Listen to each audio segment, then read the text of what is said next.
السلام علیکم رحمۃ اللہ وبرکاتہ۔ بسم اللہ الرحمن الرحیم۔ اللہ تبارک تعالیٰ کا احسان و شکر ہے کہ اللہ پاک نے ہمیں رمضان المبارک جیسا مہینہ عطا کیا۔ رمضان مبارک کے تعلق سے ہر مومن مرد اور عورت کو روزے، تراویح، تہجد، اعتکاف، سحری، افطار، زکوٰۃ و فطرے کے بارے میں موٹے موٹے مسائل کا جاننا ضروری ہے۔ روزے کا مطلب صرف کھانا پانی چھوڑ دینا نہیں ہے، بلکہ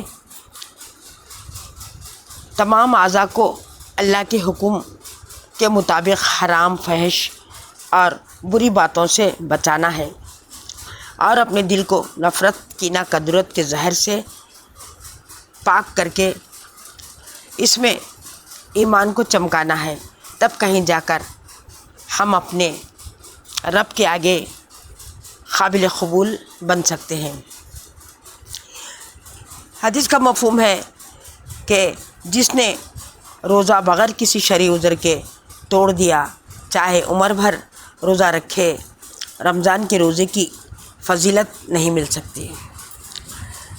جو روزہ توڑ دے اس کو 2 ماہ مسلسل روزے رکھنے ہوں گے، درمیان میں اگر قضا کر دیا تو دوبارہ رکھنے ہوں گے۔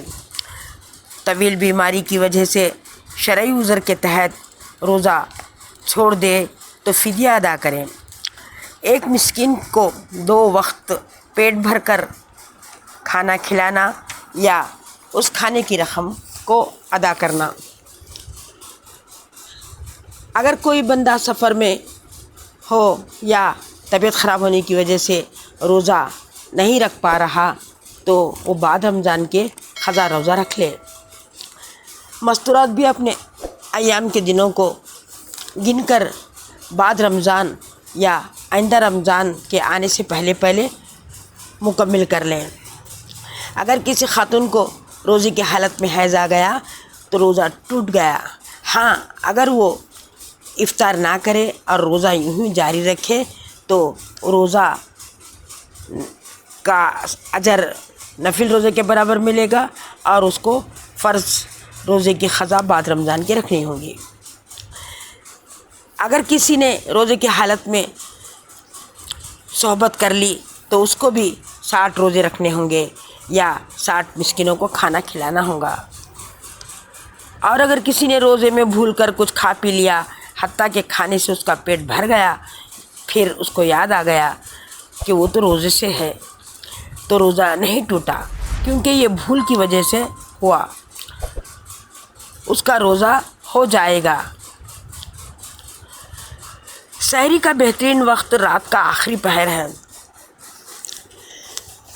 اللہ کے نبی صلی اللہ علیہ وسلم سحری میں دیر فرماتے اور افطاری میں جلدی فرماتے تھے، اس لیے ہم بھی اس سنت کو مضبوطی سے تھامے رہیں۔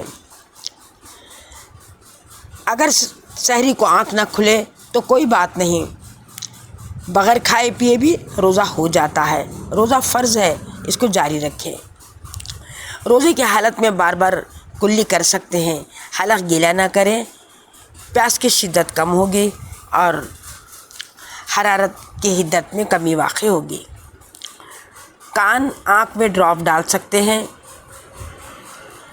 دھواں جان بوجھ کر ناک میں کھینچا کہ وہ حلق کے نیچے اتر گیا تو پھر روزہ ٹوٹ گیا۔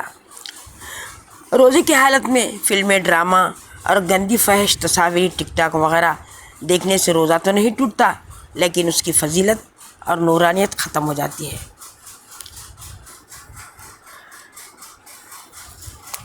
اس لیے جہاں تک ہو سکے ہم نہ صرف اپنے پیٹ کا روزہ بلکہ اپنے سر سے لے کے پیروں تک جسم کے تمام اعضاء کو برائی سے بچائیں، فحاشت سے بچائیں، اور اس کے ساتھ رمضان کے 20 تراویح پابندی سے پڑھنے کی کوشش کریں۔ اچھے خاصے صحت مند ہو کر تراویح میں ڈنڈی مار کر 8 کر لیا اور بقایا وقت گپ شپ میں لگا دیا یا موبائل کے حوالے اپنے وقت کو کر دیا۔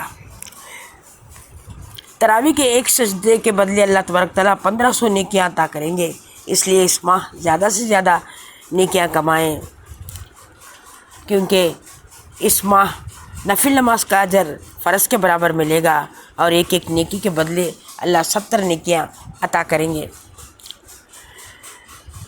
افسوس اس بات کا ہے کہ دنیائی تعلیم یافتہ اور دنیا کا علم رکھنے والے ڈگری ہولڈرز اتنی جہالت ان کے اندر ہے اور اتنی دین سے دوری ہے کہ انہیں پتہ ہی نہیں کہ رمضان المبارک کا روزہ چھوڑنے سے کس قدر وہ خسارے میں اور نقصان میں پڑ گئے۔ کیونکہ رمضان المبارک کا ایک روزہ چھوڑ دینا، اگر سارا سال بلکہ قیامت تک بھی روزے رکھتے رہیں تو رمضان کے اس ایک روزے کی فضیلت نہیں مل سکتی۔ لیکن افسوس کاروبار کی وجہ سے اور رمضان میں ہونے والی تجارت کی مشغولی، دکان اور کاروبار کی وجہ سے لوگ روزہ چھوڑ دیتے ہیں اور تراویح چھوڑ کر دکانوں پر مشغول ہو جاتے ہیں۔ رمضان کا مہینہ دنیا کی کمائی کے لیے نہیں بلکہ آخرت کی کمائی کا مہینہ ہے۔ اس میں تلاوت، ذکر، نماز کا زیادہ سے زیادہ معمول بنا لیں۔ ہو سکے تو 70,000 بار لا الہ پڑھنے کی کوشش کریں اور استغفار بھی 70,000 بار، اور صبح شام کی تمام دعائیں، اذکار اور اپنے تمام معاملات کو پورا کرتے ہوئے کم از کم قرآن پاک کا ایک پارہ تو ضرور پڑھ لیا کریں تاکہ ایک قرآن مکمل ہو جائے۔ اور معنوں کے ساتھ اگر پڑھیں تو سونے پر سہاگا، اللہ تبارک تعالیٰ ہمارے ایمان میں نورانیت عطا کریں گے اور اللہ کا خوف نصیب ہوگا۔ اللہ ہم سب کو توفیق عطا کرے۔